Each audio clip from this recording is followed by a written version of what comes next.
Ayan na, may red na. Oh. Ito na kami.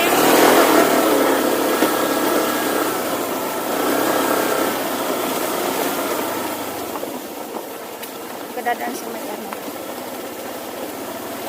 Good morning, guys. Dito kami guys sa barangay Del Rosario. Time check 9:37 in the morning. Dito kami ngayon sa sa pangalap. Kumusta kayo lahat dyan? Del Rosario. Barangay dito. Nandito pala kami ngayon sa Bato Camarines Sur. Dahil sinurpresa namin yung aming magulang sa kanyang 80th birthday. So, ito yung sitwasyon dito guys. Yung kita nyo sa paligid.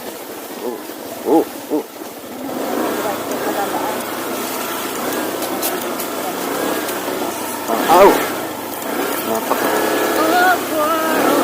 In the world, yan sa batuan. Ang dulas ang daan dito. Dahil Ang ganda doon. hindi pa tapos Guys, ako'y mag-video man. simintuhin yung kalsada kaya gumigiwang yung aming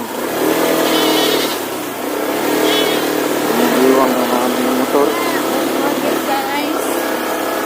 Ayan. Hey! Ayan. Kambing. Oh my God. Yung kambing nagagalit. Oh my goodness. 150 kilos. Ayan. Malabo. Oops. Dahan-dahan tayo dito. Ay madulas.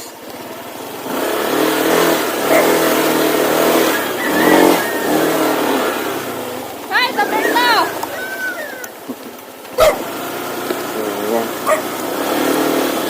Dito na kami sa simentadong kalsada. Parang kilala ko yun. Tito Bart ko yun. Kapatid ni Tito Nino. Hindi yung babae naliligo. Oh my goodness. So, pupunta kami. Saan tayo punta? Punta kami ng Bonbon, Bunbon, Albay. Albay. Bonbon, Albay. Bunbon, Albay kami ay bibili ng ami. Ayan, malayo yung palengke dito, yung market. Tatakbo pa kami ng mga 30 kilometers.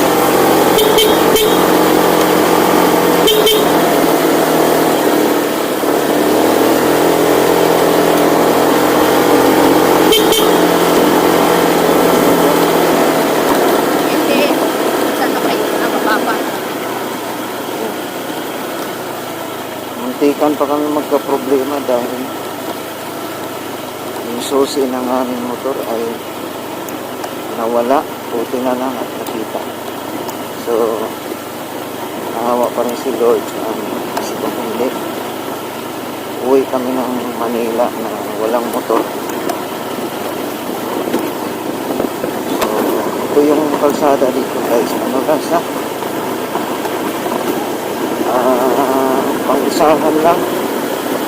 Kung mayroon kang kasalubong dito na sasakyan, yung 4 wheels,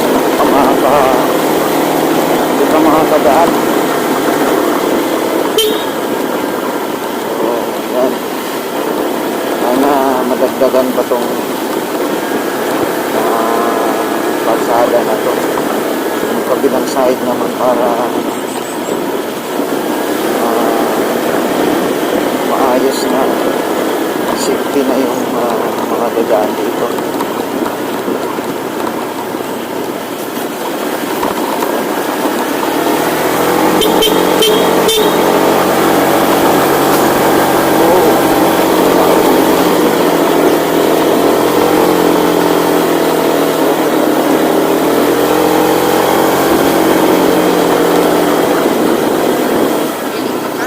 Dito na kami sa another